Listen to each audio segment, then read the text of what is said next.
Hi, everyone. Gee, I feel like I've taken permanent residency in this tent. It's me again. Hi, Katie Couric. You know, there's an old axiom that goes, if you don't have your health, you don't have anything. And I think the three of us on stage realize how true that is. Tennis legend Chris Evert's life was turned upside down by cancer, first with her younger sister Jeannie, who died of ovarian cancer in February of 2020, and then with her own diagnosis of the same cancer less than 2 years later. Meanwhile, as some of you might know, I was diagnosed with breast cancer about 1 year ago on my wedding anniversary and on the first day of summer. My cancer was caught early when it was treatable, and after a lumpectomy and radiation, I'm doing well. The person who performed that lumpectomy has become a good friend, as is Chris, through the years, and that is Dr. Lisa Newman. She is the chief of breast surgery at New York Presbyterian Weill Cornell Medical Center. Lisa is here to help us understand not only the latest medical advancements, but also describe her work in making sure we improve healthcare access to underserved communities. So please welcome Chris and Lisa, everyone. Now, Chris, I know we're here to talk about cancer, but we did put together a little short clip of your greatest hits because why not? It's really quick, and why don't you all roll the tape so we can just remember what a fantastic player Chris was, is still playing, I'm sure, but she was one of the finest. So let's take a look.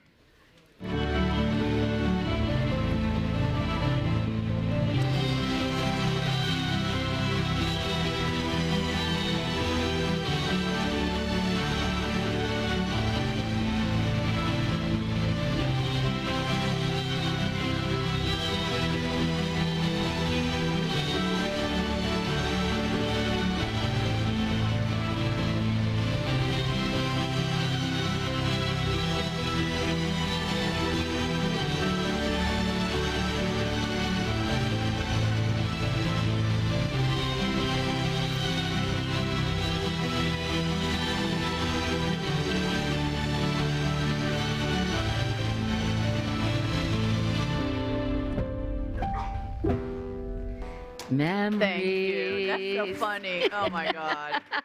What do you think when you see that, Chris? I mean, they hit the ball a lot harder now. That's what I'm like, please don't show that. But go ahead, brag really quickly about all the big things you've won through the years. Go back? No, just like how many Wimbledons? Okay. Well, I won. Just go ahead. I won 18 majors, and I won 156 regular tournaments. But who's counting? And I had the best winning percentage of male or female, 90%. That's my personal favorite. Martina and I, Navratilova, have a great rivalry. We played 80 times, and I think that was one of the best rivalries. And funny enough, she just had cancer as well. So yeah, send her our love, but she's fine. Good. She's got a clean bill of health. Yeah. Oh, good. I'm so glad to hear that because I've been worried about her, honestly. Yeah. And no, she's we've fine. texted a few times, but I haven't heard from her lately. So no, I'm she's so fine. happy to hear that. That seems so long ago. Yeah. Anyway, well, it's always. I mean, I remember watching you so well, and especially when you wore your ponytail with a little ribbon in it. That's how deep I was. But anyway, this panel, by the way, is called "When the Personal Becomes Public," and both Chris and I have talked about our situations with the hope of helping others. So I just wanted to go back and tell people about sort of your situation. It begins with your younger sister, Jeannie, who I also remember seeing because she played tennis too. And Jeannie tragically passed away, as I mentioned, from ovarian cancer in February of 2020. I lost my sister to pancreatic cancer, so, my heart went out to you, Chris, when this happened. Share a little bit about your relationship with Jeannie. Well, Jeannie was 2 years younger than I was, and she was a heck of a tennis player. She was like top 10 in the country when she was like 15 years old, and she beat the #1 player in the world, Margaret Court, and she had a really great future ahead of her. Unfortunately, she was 5'1". I'm not laughing that she was short, but in tennis, you kind of have to be taller and more powerful and this and that. But we had a great relationship. I mean, she supported me, I supported her. I don't know what more to say. We lived in the same city, so we saw each other all the time.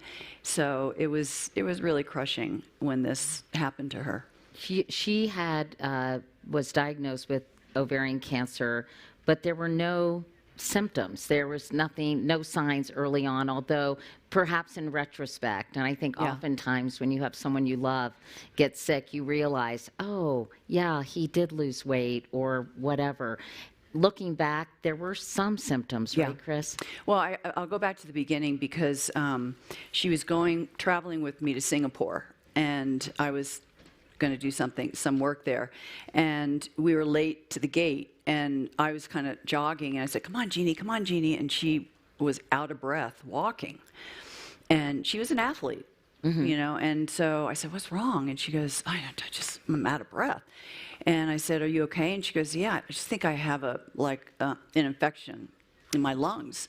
And I said, is that what the doctor told you? And she said, no, I self-diagnosed myself.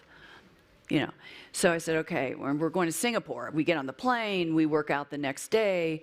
She couldn't even get on the treadmill. She was so tired. So I didn't want to scare her, but I said, okay, we're here for 3 days. And I want you to call your doctor right now. And the day you get back, I want you to go in and see him. And interesting enough, we stayed in the same room. And when I saw her change her clothes, even her body was different, you know, very puffy up here. And so I knew something was not right. So we get back, and she goes to the doctor, and basically the doctor says after many tests that she has ovarian cancer, and it was stage 4. It was stage 4. It was, you know, Jeannie was the kind of lady that cared for everybody else. Cared for her sisters, cared for her children, cared for her grandchildren. And she also, you know, didn't like confrontation. Yeah. You know, she wasn't really proactive. She would just let things happen to her. And really didn't, when she started to feel tired, I only said one time, I said, why, when this started, why didn't you go to the doctor? And she said, I don't know, but don't ask me that anymore. And I was like, shut my mouth for the rest, you know, because you can't keep bringing it up. Why didn't you do this? You know, I just asked her that one time. So anyway, she went through 2 years of chemotherapy, and it wasn't working. She lost her hair. She got down to like 80 pounds, and it was excruciating to watch because it's an insidious kind of cancer to have, and she even did the trial. At one point, the doctor said, "This isn't working. We have to go find some trials." You know, so she went to do the trials, and there were like 2 or 3 different times that she would have to do it. And after the second time, it was too painful for her. Yeah. You know, they're just putting ports in every part of her body. They were draining her back. It had spread to her lungs, and so you know, it's. As a side note, as soon as she had ovarian cancer, she was tested for the BRCA gene. She was not BRCA positive. She was not BRCA positive, but she had, and I don't know if you mentioned this, a variant of uncertain significance. A variant of uncertain significance, which means 95% of the time it's nothing. 5% of the time it might be something. And it also means there weren't enough case studies of that one variant to classify it as cancer. But then I know 2 years after she died, the doctors came back to you and said, actually, she did have BRCA. Wait, Lisa, how would that happen where 2 years later, Chris and the rest of her family would be told this? Yeah. Well, you described a perfect story for these patterns called variants of uncertain significance, or VUSs. These genes, BRCA1, BRCA2, they're huge. They can have a lot of different variations in their pattern. Some variants are completely normal, others are associated with as high as an 85% risk of getting breast cancer and quite high risk of getting ovarian cancer. But then some of them are patterns that we just don't know how to understand. We don't know whether or not they're associated with cancer. Those are the VUSs, and those VUSs, they're uncertain partly because of what you've described, Chris, that we haven't seen enough of them to be able to connect them statistically with cancer. So what happens is that they get reevaluated statistically every few years as more women get tested, and then the patients who've tested positive for those VUSs have to get a follow-up call notifying them whether or not it's become pathogenic or downgraded to negative. Do you know, when the geneticist called me, she explained what to do, and she said, you need to go see a doctor right away. And then she said, I have 36 more calls to make. Really? Yes. How So compassionate. that, no, but to tell families. To tell family members. The bad news. Yeah. That variant had turned into, the cancer. So you ended up, I know, getting genetic testing, and you did, in fact, test positive Yes, I did. for the BRCA gene. Yes, I did. And so, first of all, what was your reaction to that, and what did you do right away? My first reaction was, oh shit. It was a little worse than that, but I just wanted to know what I had to do. I wanted to do it yesterday. So I went to Cleveland Clinic, gynecologist, and oncologist, and they said, the sooner the better. My CA 125, which is, did you have to take that, the blood test? I didn't take that, but Okay, my late husband, I remember. Yeah, it from 125. that, yeah. The numbers were high. So I went right away and had a hysterectomy, and a complete hysterectomy. And I remember my doctor saying, we're going to get this before, we're going to be proactive, we're going to get this early, and you're so lucky that you found it now, and this and that. So we go in, and I have the hysterectomy, and then a couple days later, I get a message from the doctor saying, I'm shocked to say this, but you have cancer in your fallopian tubes and in your ovaries, and there's a little sprinkling in the wash that you have. And which is stomach fluid, is that what that is? stomach fluid, Lisa? right, Yeah. right, stomach fluid. And in 10 days, then I went to have the surgery where I had all of that removed and all of that tested. I mean, they took the lymph nodes. They took like 16 lymph nodes. They looked underneath organs. So if it had spread, because they didn't know that it had spread, because they weren't looking at this part. They were only looking at this part. The doctor said, we'll get the test back in 5 days. And that was the longest 5 days of my life, because I was going to be either stage 1 or stage 4. So that's life or death. And it was not, that was terrible. And I got the good news. Everything's out, and you have to have 6 chemos, and so I was ready to go. But it wasn't over yet. Well, we'll talk about that in a moment, about what that meant for your chances of breast cancer. The But BRCA, Lisa, okay. it's so frustrating to me that there still isn't a test for ovarian cancer. Yeah, it is very, very frustrating. And as you mentioned, some people do believe in doing the CA-125 levels, which is a blood test, a marker that has potentially been associated with ovarian cancer. But it hasn't quite panned out as being a reliable screening tool for ovarian cancer. Some people are now combining it with other blood markers and menopausal status to try to predict through an algorithm whether or not a woman is likely to get ovarian cancer. But right now, no good screening test.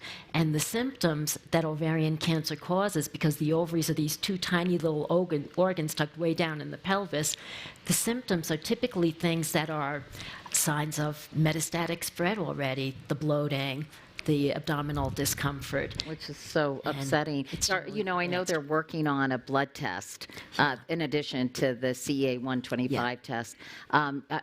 Is that promising? Do you think we're going to have a better screening device or screening method for ovarian cancer? I sure hope so. But because it's been so frustrating to develop screening, this is one of the reasons why Marie Claire King, the investigator that first sequenced BRCA1 and the BRCA2 genes, she's a public advocate in favor of all American women getting BRCA testing when they reach age 30. And she says that if a mutation is found, a woman should complete her childbearing as quickly as possible and then have her ovaries removed for prevention. Yeah. Interesting. And that is associated with a survival advantage. You know, one thing I think is interesting, your doctor, Chris, said that if you had waited just 4 more months, Yeah. that would have made the difference for you between stage 1 and stage 4. And Yeah. in a way, Jeannie, your beloved little sister, Yeah. I mean, she saved your life. Yes, yes. She did save my life. And now Yeah, I know you have a lot of family here, and everybody's been tested Yeah, for all my BRCA1, right? And we'll talk about genetic testing in a moment. But and by the way, after you did the genetic testing, well, you had done it earlier, so you had to figure out, because BRCA also increases your chance of breast cancer by as high as 80%, right, Lisa? Yeah. So then you had this other decision to Yeah. make, Chris. Yeah. I mean, I feel like, Jesus, you've Jeepers. been through hell. You know? It's okay. It's fine. Everybody has their cross to bear. I went through, after I had those 2 surgeries and the chemo, I had to make a decision, what was I going to do with my breasts? Okay, so my doctor said, okay, so you keep your breasts, and 3 times a year you have an MRI, and you have to get it checked, and you come in for the CA25. You have like 3 different tests you have to take, but you're always worrying. Or you can have a double mastectomy, and you can get them all out, you can get them rebuilt, and c'est la vie. You're not going to have to worry about having cancer. So, and you won't have to go through chemo. If you don't get a mastectomy and you have cancer, then you have to go 6 rounds of chemo again. Do you really want to do that? I said no. I said that's fine. So this past December, I had a double mastectomy, and so happy I did. So happy I did. So I've done it all. It was a 1.5 years, and I just get checked. I still have to get checked for the first 2 years, like every 3 months. We'll talk about the importance of genetic screening in a moment, but one of the reasons we all wanted to do this panel is we all have things that we want to educate people about. Right. And well, you had your health Yeah, scare, so yeah. I'm curious to know how that has gone for you. yeah, so basically, and I think that I'm kind of living proof of the importance of early detection and the power of screening. So like a lot of women during the pandemic, I lost track of time. I was at my doctor's, and she said, hey, you haven't had a mammogram for over a year. You need to I think it was a 1.5 years. And I said, oh, no, I just had one. What are you talking about? And I don't know, my sense of time got so screwed up. And I said, okay, yeah, I'm going to go. And I made the appointment, and I was with my producer, and I said, can you videotape this, but please keep it G-rated, because I'm going to talk to people about dense breasts, which I'll tell you a little more about later. And my breast radiologist, who Lisa knows well, Susan Drossman, who's awesome if you need one in New York City, she said, Adriana, you should turn off Katie's phone or your phone. And she then did a breast ultrasound, and she said, I don't like what I see here. So I got a biopsy that day. I was lucky, because a lot of people don't get it right away like that. And the next day she said, you have breast cancer. And so I was like, it was weird. I was very kind of calm about it. I think because I've been through so many experiences with cancer, with my late husband, Jay, who died of colon cancer, and my sister, as I mentioned, died of pancreatic. And when she said it's early, it's stage 1A, and we can treat it, and it's the good kind of cancer, as if. And so I felt much, much better as a result of that. So I got a lump. I went to see Dr. Newman, who is also fabulous. If you all need a breast surgeon in New York, she's so great. I just love her. And I had a lumpectomy, and then I had radiation. 15 rounds of radiation. And I love my radiation team. They were so fun. They played me really fun music in my earphones, and I brought them bagels on the last day of radiation. And now I'm supposed to, and I do most of the time, take aromatase inhibitors because I have estrogen. I have hormone receptor positive breast cancer, which I think most women do. Yes. And so sadly, I have to suppress every scintilla of estrogen I have flowing into my veins, and I really miss estrogen. Estrogen is a wonderful hormone. I mean, you young ladies, you enjoy that while it lasts. I'm just telling you, it's like a mood elevator. It's good for your skin and hair. So appreciate those periods. Anyway, so that was it, and it's a year later, and I'm doing well. And like you, Chris, I wanted to be public about it, so I announced it. I waited till after my radiation was done, and then I basically wrote an essay about it in my newsletter, and it got picked up a lot of places, and I just feel very, very fortunate. Yeah. And I think the reason I wanted to go public is I didn't realize, I've learned, I think when things like this happen, whether it was Jay or Emily and now me, I go into reporter mode, and I knew about dense breasts, but I didn't know as much as I know now. And that is 45% of women who are 40 and over have dense breasts. So what dense breasts do, it makes it harder to determine if you have an abnormality or you have any kind of, if you have strange cells or even a small tumor, because your dense breast tissue comes across as white on a mammogram, and so does your abnormality. And Susan Drossman says it's like looking for a snowball against a field of snow. So people with dense breasts should, well, go ahead, Lisa, why don't you, I feel like you're the doctor, explain what they should do if they have dense breasts. But you do such a fabulous job of explaining it. This is what you do so well, and this is why you're so adored and why you've saved so many lives by telling your stories. So we really appreciate it. But yes, you're correct. Mammographically dense breasts are relevant for two reasons. Number one, the density on the mammogram is very whitish, and it makes it difficult to identify cancer-associated densities, which can also be whitish. But it's also relevant because having dense breasts is a marker of having hyperproliferative breast tissue, and that means that the woman is at higher risk for getting breast cancer in the future. Now, until recently, it wasn't mandated that radiologists routinely report on the mammographic density to patients and to each other. But in March, the Food and Drug Administration did release a new policy that will be effective in September of 2024, where all radiologists across the country will have to report in a standardized fashion about mammographic density. So that's going to be empowering to women because they'll have more information about their future breast cancer risk, and hopefully it's going to support advocates for legislation to cover breast ultrasound, because breast ultrasound is a key adjunct to mammography to be able to see through that density and find a cancer. But fewer than half of the states in this country currently have legislation to support coverage for ultrasound. And last year, along with Congresswoman Rosa DeLauro of Connecticut, I went down to Washington and we had a press conference to introduce the Find It Early Act. My husband makes fun of me and says, "Who do you think you are, Nancy Pelosi?" I'm like, yeah. And so basically it's a bipartisan bill that will require insurance companies to pay for screening, ultrasounds, and MRIs for all those millions of women who have dense breasts. Because right now, if you can afford it, rarely your insurance pays for it. Sometimes it does.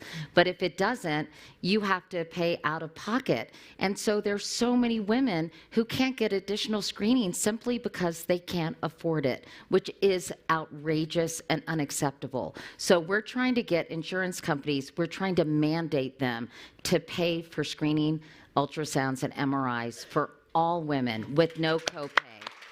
So hopefully that will change. And Lisa was talking about the FDA. It really sucked because radiologists wouldn't tell women, and it varied from state to state. Or they'd say, your mammogram is fine, but by the way, your breasts are dense. And you have to be a doctor. You think, oh, my mammogram's fine. I don't know what it means if I have dense breasts. There are 4 different stages of density. You know, you can have very dense breasts, slightly dense breasts. So it's just so important to have more transparency in the healthcare system, and also a more even playing field. And I have to tell you, nobody has done more than Lisa Newman to try to address the disparities of the people who cannot afford good health care. But before we get to that, I want to just talk about genetic testing briefly, because this, I think, while my message is really screening, I think Chris's message is genetic testing, because until there's better screening for things like ovarian cancer, the best screening, as Lisa and we were all talking about, is genetic testing. So, Chris, you know, what do you say to people who say they don't want to go through genetic testing? Because I think a lot of people don't want to know. Yeah, well, first of all, I wasn't even familiar with genetic testing at all. By the way, when I got that call saying, you know, your sister does have the BRCA, I mean, I didn't know that they kept all of her, or that they had a tissue sample that they could test, kept right? her records, and that they could test it again. So how would they know, Lisa? They keep the pattern. They keep the pattern. Yeah, but still, it gets compared to other patients along the line. And families. You know, the thing is that the reason why I wanted to use this as a platform was because when Jeannie died, I realized that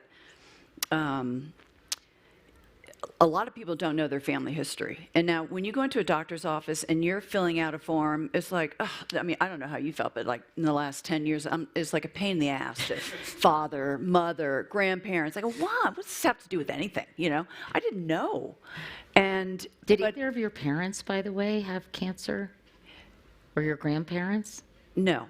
We do not know where this BRCA came from. All I can say is my mom had a hysterectomy when she was 50 years old because she just had a hemorrhage. So in those days, you just took everything out, okay? So it probably would be my mom, but so, you know, I think that everybody here should know what their family history is, and then you can get genetic testing and you can jump ahead of it. You know, you can be proactive. The other thing I really wanted to get across was you have to, anytime you feel anything different in your body, go to the doctor.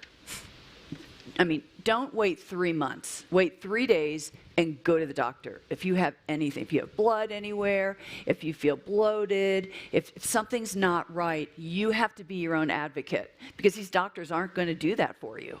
You know, if it's not you, who is it going to be? So you got to really look at, you got to scan your body. And Lisa, tell us, I mean, explain in kind of layperson's terms about genetic testing, because every year, it seems, almost every month, they discover more gene mutations that could put you at higher risk for a whole variety of diseases, right? But cancer in particular. So can you explain what people need to know, and where do they go for genetic testing? Does insurance cover it, you know, and all that jazz? Yeah. So genetic testing to look for hereditary, generational, familial predisposition for breast cancer or other cancers can involve getting a blood specimen or a saliva specimen where the DNA is extracted, and we analyze it to look for the genetic patterns that each individual has. 50% of those genes come from the mom, 50% from the dad.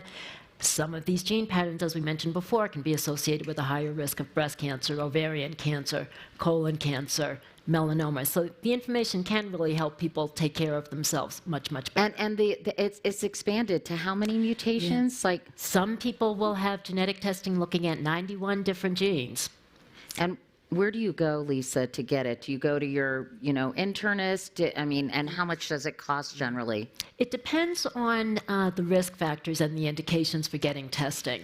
So for women that have a diagnosis of breast cancer, the American Society of Breast Surgeons actually says that we should offer genetic testing to all of those women, because sometimes you will find a mutation without a family history, and then all of that woman's relatives should consider getting tested as well.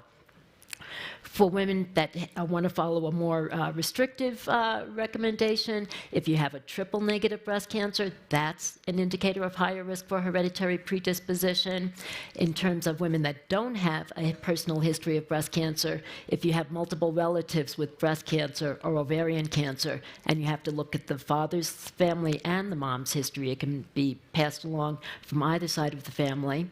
If there's male breast cancer in the family, if there is bilateral breast cancer in the family, breast cancer at younger ages, those are all markers of a higher likelihood of hereditary predisposition.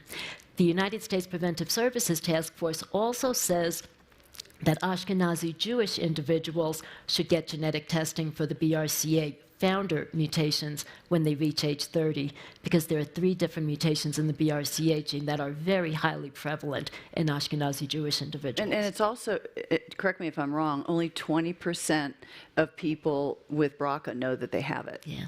The BRCA That's gene. probably correct. Okay, the positive BRCA gene, only 20% of people know it. So, you know, it's... Yeah. There is still a lot of fear in knowing, but there are things that we can do to take care of ourselves better when a mutation is identified. For breast cancer, we have several different ways of preventing the disease.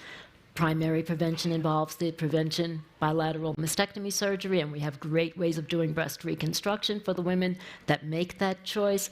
But it is important to remember also that a prevention mastectomy isn't a 100% guarantee. We do still have to follow those women in the future. We have ways of preventing breast cancer in premenopausal women if they have their ovaries removed. That will actually lower breast cancer risk.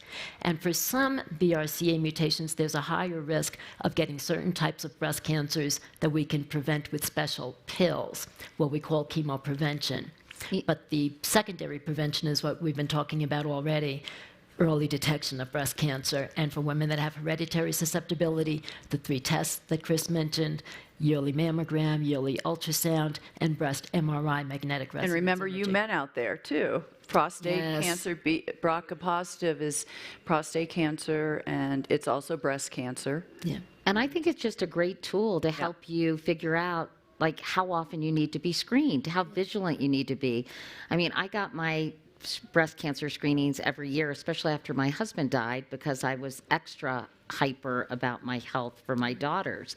But, you know, my breast cancer came out of nowhere. It was completely sporadic. And I think one thing that I'd like to say, because I think it's a big misconception that gives people a false sense of security. They think, oh, no family history. But no family history is no guarantee. 80% at least of women with breast cancer are like me. I had no family history. So that doesn't protect you. And when I got genetic testing, I found that I had a slightly increased risk of friggin' colon cancer. Yeah. And I'm like, because I have the Ashkenazi Jew gene. And I was like, are you kidding me? But it actually was very important information for my daughters, because their dad died of colon cancer when he was 42. They have to start getting screened 10 years prior to his diagnosis. And now I want them to be super vigilant because I have a slightly higher risk. And I want to keep getting my colonoscopies as well, you know, which I did on national television, you know, gosh, in 2000. And, you know, so it's really important, I think, to talk about these things, to not be embarrassed, because it's life-saving information. And Chris, and I know that's one of the reasons you wanted to go public, because you wanted to make sure people knew these things. Yeah, no, absolutely. I mean, with my sister's experience, and, you know, you talked about fear of wanting to know. And, it's like, wouldn't you rather know and get it taken care of early, you know, and don't stick your head in the sand?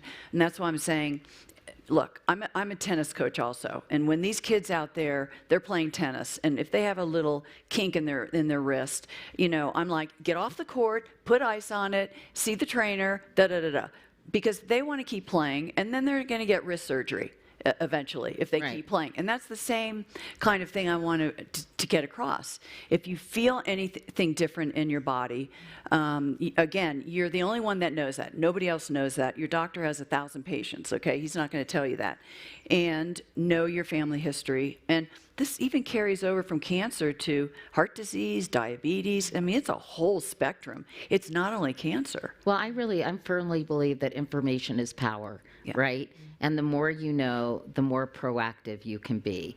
And I know that, Lisa, I also want everyone to know, because I feel like this is an opportunity, and I hope everyone goes home and they call their doctor, or they get genetic testing, or they take the steps they need to do, or listen to their bodies. But you worked with the United States Don't tell me. Preventive Services Task Force, which is almost as bad as New York Weill Cornell Medical Center. And you got the age for mammograms reduced from 50 to 40. You helped with that, so Wow. thank you. Thank you. So, That's great. I read about that. so people who are 40 need to go get screening mammograms, do they not? Yeah, absolutely. Average risk women in the United States should start getting those screening mammograms at age 40. The U.S. Preventive Services Task Force used to say wait until age 50, but I was very proud to be part of the effort to get them to lower it back down to 40. Unfortunately, they still say every other year. Please get the mammograms every year. That is the schedule that saves the most lives. I do want to mention one thing, though. As much as we are very confident about the power of screening mammography, breast ultrasound, and for high-risk women, MRI as well, it is still important for people to know that those tests are not perfect. So women do need to know about the potential danger signs of breast cancer: lump in the breast, lump in the underarm, bloody nipple discharge, changes in the skin appearance of the breast. If a woman has any of those symptoms, she needs to seek medical attention promptly, even if she had a normal mammogram a week earlier, because some cancers are invisible in all of those tests. One thing really disturbing, and I've had people come up to me and talk to me about this, and I know just from my work with Stand Up to Cancer, is that the number of breast cancer cases and colon cancer cases are rising dramatically, particularly colon cancer, but also there are a lot of young women who are being diagnosed with breast cancer. I'm sure people in this room know women who are younger than age 40. So do you know why that's happening, Lisa? And are those people just seen by the insurance company as sort of disposable? Yeah. Well, we're partly seeing more breast cancer in young women because of the population structure, and we have more young women in the United States today, women in their 40s, than we did 30 years ago. But risk factors are also changing. So we had a very rapid rise in breast cancer incidence several decades ago, and then the incidence plummeted when we stopped using hormone replacement therapy as aggressively as we used to. But now those rates are climbing up again because obesity rates are increasing, poor lifestyle choices are increasing, such as increasing alcohol intake, fewer pregnancies, starting pregnancies later in life. All of those are risk factors. And we don't even know that about the increase breast environmental cancer stuff, risk. like Correct. plastics and all those things. And then again, for colon cancer, it's still kind of a mystery. I know people talk about obesity and things like that and diet, but I don't know. There must be maybe something else going on, Lisa. I have no idea. Do you think?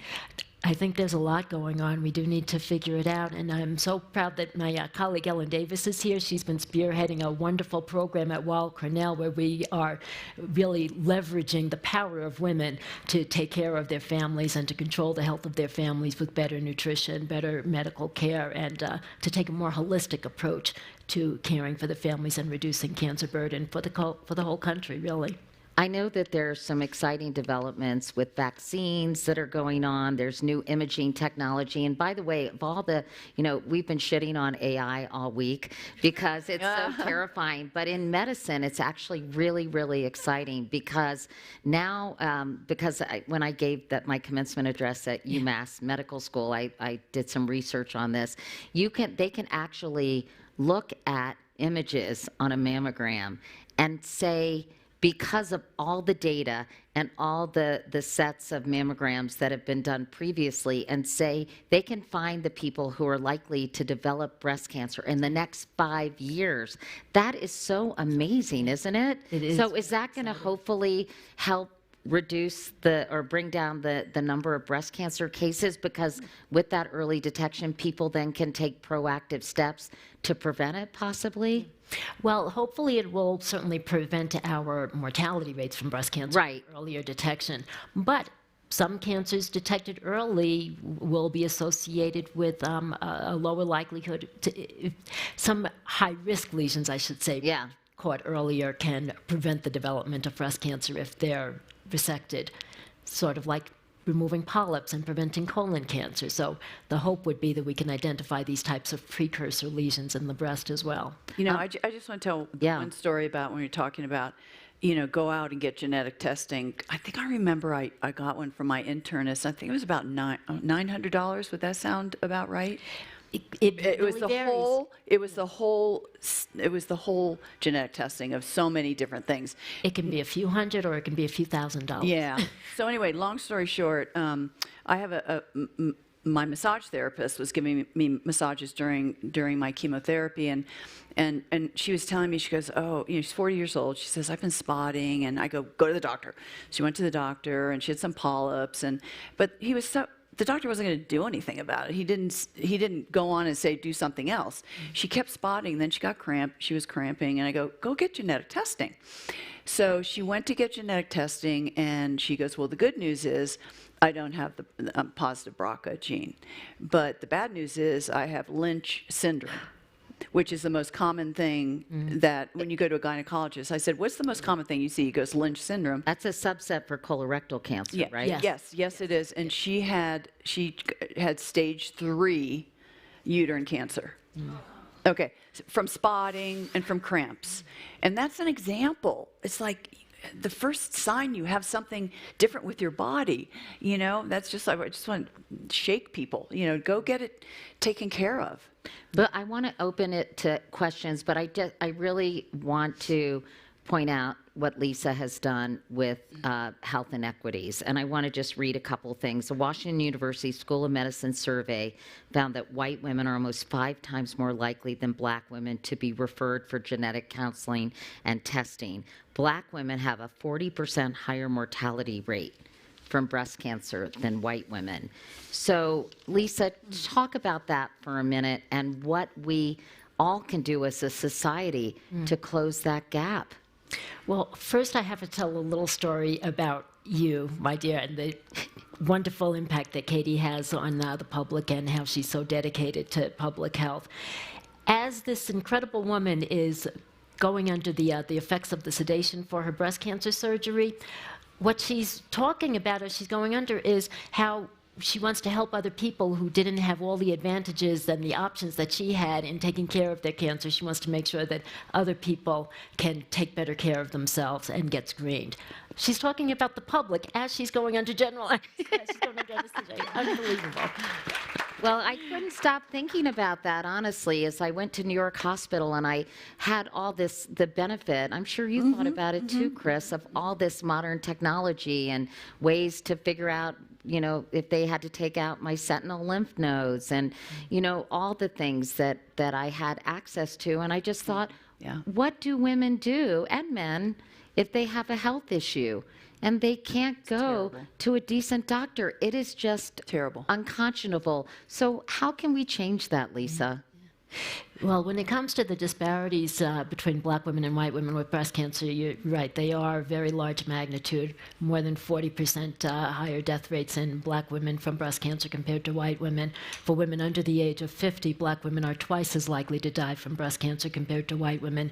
And this is because of a lot of reasons. Socioeconomics and barriers to accessing the healthcare system definitely play a role, and black women are less likely to get the highest quality mammograms. They're more likely to have delays in getting a cancer diagnosed. They're more likely to be diagnosed with more advanced stages of disease, and all that will factor into higher mortality rates. But there are some other issues that we really need to investigate with better research, and we're making some progress. Black women are inherently more likely to get tumors that are biologically aggressive, such as the one that we call triple-negative breast cancer. And my research team, the International Center for the Study of Breast Cancer Subtypes, we've been studying triple-negative breast cancer not only in black women and white women, but women on the continent of Africa, comparing the genetics of West African ancestry to East African ancestry. And we have actually identified some genetic markers specifically linked to West African ancestry, which is the shared ancestry that we have in African Americans because of the transatlantic slave trade. And there are specific markers of West African ancestry that developed as a consequence of needing to be resistant to diseases like malaria on the continent of Africa. But now today we see that these markers are associated with a higher risk of triple-negative breast cancer. And as we learn more about immunotherapy, we're discovering that it's increasingly important to understand those genetic markers so that we can come up with better targeted therapies for these triple-negative tumors. And that's such an area of research that has been, hasn't been really accomplished or really attempted as much as it needs to be. These physiological and genetic differences among all people and how it may predispose them to certain cancers and really overall diseases. So, but especially people of color, right? I mean, they've been kind of ignored. You just look at clinical trials and there are very few people of color who participate in clinical trials. But isn't the elephant in the room the fact that if you have great if you have great health insurance, which is money, you're going to get in. And we all have friends that have to wait 3 or 4 months to get in. And it's like, okay, they could die before that time. So. Yeah, very true. And today, the typical demographic of somebody that participates in a clinical trial is an affluent, higher educated, white person with cancer. And people of color are less likely to be offered clinical trials. They're less likely to be treated in facilities where clinical trials are available.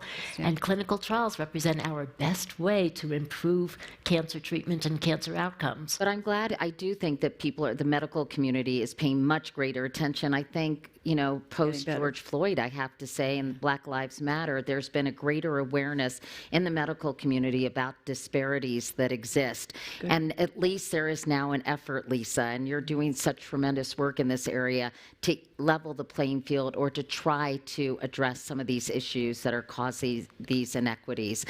You don't usually have a brilliant doctor like Lisa Newman here, and I don't think she's going to charge you if you ask her questions, which is a real, incredible athlete like Chris.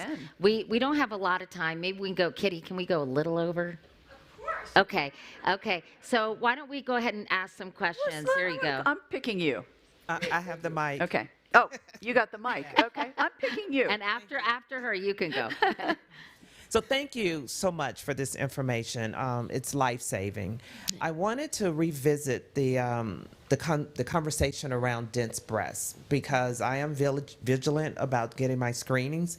And for the last 10 years, that's what I've heard, that, my mammograms have come back normal and I have dense breasts. And so now you've educated me on I shouldn't have a sense of security around that. But could you speak more to what else I could be doing now that that is the diagnosis? Yeah. If you've been told that your breasts are dense by mammograms, then absolutely make sure that you get ultrasound as a supplement to evaluating your mammographic density. And questioning the doctors, it's exactly what you're doing now. Keep doing that. And if your doctor says you don't need an ultrasound, find another doctor. Yeah. Hi. First of all, congratulations for an impressive presentation. Congratulations for your courage and for your worries and respects toward the others. Oh, thank you. Thank you. I understand that the presentation was much more based and exemplified with breast cancer. I happen to be an Ashkenazi Jew, and I would like to understand more what I can do because I got really confused with this preventive testing because I would like to know if there's something I can go and check cancer from my toes to the top of my head, or you mentioned 91 genes, so I got a little bit confused, and I would like to know what I can do preventively. That's the reason I'm here, by the way. Yeah, very important questions. Now, when we do panel testing, for example, in people that have a diagnosis of a cancer, that's where it can sometimes involve looking at 91 different genes and their patterns. For Ashkenazi Jews, there are 3 specific mutations in the BRCA1 and the BRCA2 gene that are linked to Ashkenazi Jewish heritage. And those are the ones that we recommend routine testing for in Ashkenazi Jews once they reach age 30. And if that Ashkenazi Jewish individual does test positive, then they will need to be careful about their monitoring for breast cancer, ovarian cancer, depending on the mutation, possibly pancreatic cancer. Yeah. So the mutation can definitely influence how you take care of yourself. Well, I didn't reach 30 yet, so it's okay. But why are you laughing? Anyways, I heard about a company called Natera, and they have a test called Empower. Yeah. Is that something generic that it could do? Yeah. That's a test that looks at, many people refer to it as a liquid biopsy, evaluating for evidence of cancer cells in the circulation. There are some studies that aren't quite ready for prime time yet, but there are some versions of liquid biopsies that look very promising as a screening for early detection of cancer. They're still in research. But some of the studies that are, the products that are commercially available, such as Signatera, are used in monitoring patients that have a cancer diagnosis to see if there's evidence of the cancer returning. But it's or to not see really if the ready treatment as is working. diagnostic, as a Not as a diagnostic tool diagnostic, quite yet. correct. Okay, thank you. The Thank doctor you. is out now. Very sharp Okay, question. thank you. How about you, sir? I think I have a little bit of a follow-up question. Thank you. My doctor had me take a test. It was called the Gallery test. I don't know if you're familiar with this I think test. that's the one I took. And Gallery. I was wondering if you are familiar, or either one of you, whether you had a comment on the effectiveness or ineffectiveness of that test. It's called the Gallery. Is it a blood test? It's a blood test where they check for evidence of all sorts of cancer, and it felt like their results, if they came back negative, were 50% accurate, and if they came back positive, were like 80% accurate. Yeah. So that's another version of one of those liquid biopsy tests, and there is still a very broad range of their significance if something is identified. So they are definitely not yet ready for widespread rolling out to the general population to establish a cancer diagnosis, not for screening. But that is the hope for those types of tests, that those liquid biopsies will be able to identify a patient that has an early cancer and figure out what type of cancer. My doctor was really trying to push it on me. He was really building it up. This is the first one that we have, and this is going to be great and in the future. And that was one that cost me $900. But I felt like, you know, if it's 70, 80% accurate, you know, it's definitely not 95% accurate. I think we have time for maybe 1 or 2 more questions. Kitty Boone. Oh, Kitty. Love her. Gotta love that lady. It's like 2 questions. Sorry. Oh. The first one is, I didn't quite get the relationship between the BRCA gene and ovarian issues, because I always thought the BRCA was related to breast, but you made a connection with Yeah. the It increases ovarian. both. Yeah. Yeah. So that was a question. But the other thing, for those of you that are pass holders, the reason that we wanted to have this conversation is because Chris went public. Well, she was, I think, where were you doing Wimbledon last year? And you know, having grown up watching Chris play tennis and the celebrity, to be so open and honest, as Katie has always been, about a very personal diagnosis, I think was really incredible. And I've thought about this, and I think more people need to be public about who have the position of a platform, and I just wonder how we could encourage more people to do it, because I think you are saving lives. So those are my 2 questions. Well, why don't you do the ovarian connection? Yeah, thank you for bringing up that clarification point. Yes, mutations that are pathogenic, disease-associated in BRCA1 and BRCA2 increase the risk of breast cancer as well as ovarian cancer, and they increase the risk of male breast cancer and sometimes others. But breast and ovarian are the 2 big ones. Yeah. And in terms of getting more people to go public, I mean, Chris and I were talking before this panel, and I said, "Were you, anxious about talking about this?" And she's like, "Not at all. Why not?" Why are you supposed to be? Are you supposed to be ashamed? I mean, it was a no-brainer. It was no-brainer. Get it out there and help people, right? And the thing is, it does. I mean, they've shown, like when I had a colonoscopy on the Today Show, and I've had. By the way, Thank you. that's awesome. That was. I told my producers I impactful. draw the line at a pap smear. But I've had 3 people come up to me at this festival and say, "You know what? You saved my life. I great. went and got screened. I didn't want to, but I saw you on the Today Show. Or I've heard you talk about it. I saw you bring Jimmy Kimmel to get a colonoscopy, and I decided I was going to get one too. And I was diagnosed with stage 1, stage 2." And thank you. I mean, what's better than that? I Yeah. feel like, if you can, what do they say? You save one life, you save the world. And it's just so gratifying. And I think it's almost criminal if you Yeah. have important, potentially life-saving information to share with people. If you don't, I sort of feel like shame on Selfish. you. How about yeah, selfish? shame on Yeah. you. Hi. They're so spectacular. And then we'll do 2 more, and then we'll stop, I promise, because I feel bad. Maybe 3, but go ahead.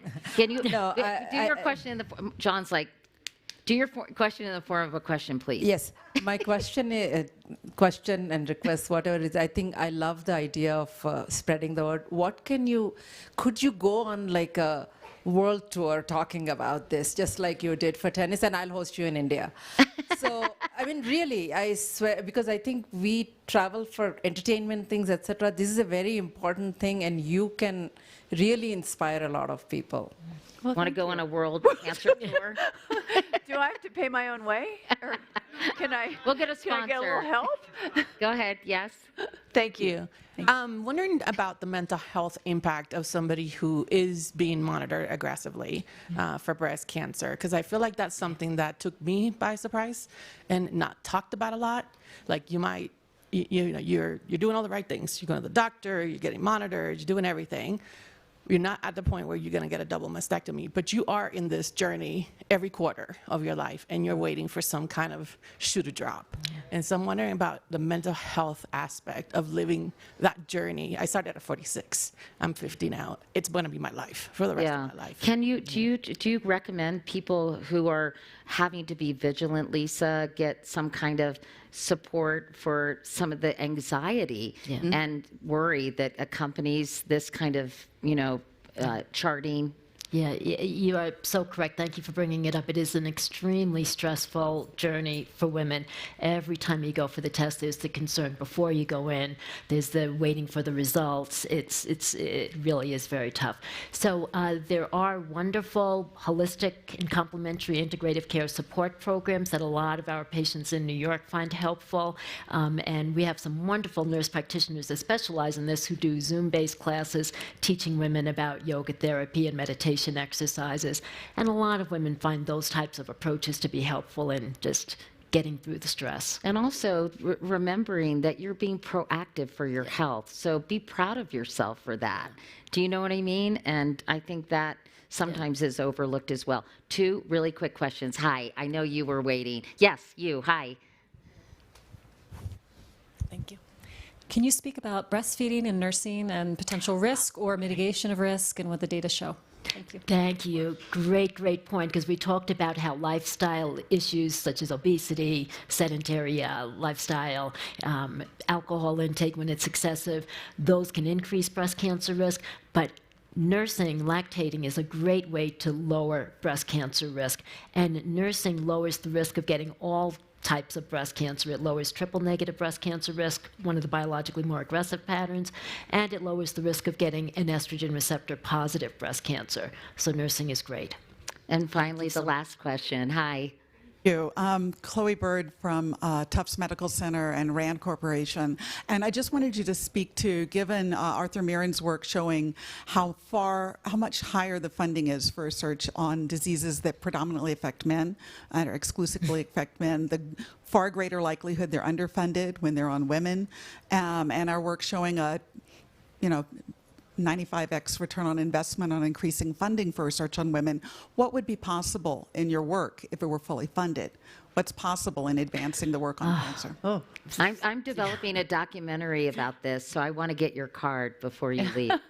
Yeah, you raised such a great point, and these types of disparities in funding are true with gender, but it's also true with regard to disparities related to race and ethnicity. It's across the board, and we see the disparities in the funding regarding those particular types of cancers in women and in minorities, but we also see them in terms of the researcher that gets funded. Women are less likely to get funded. Researchers of color are less likely to get funded.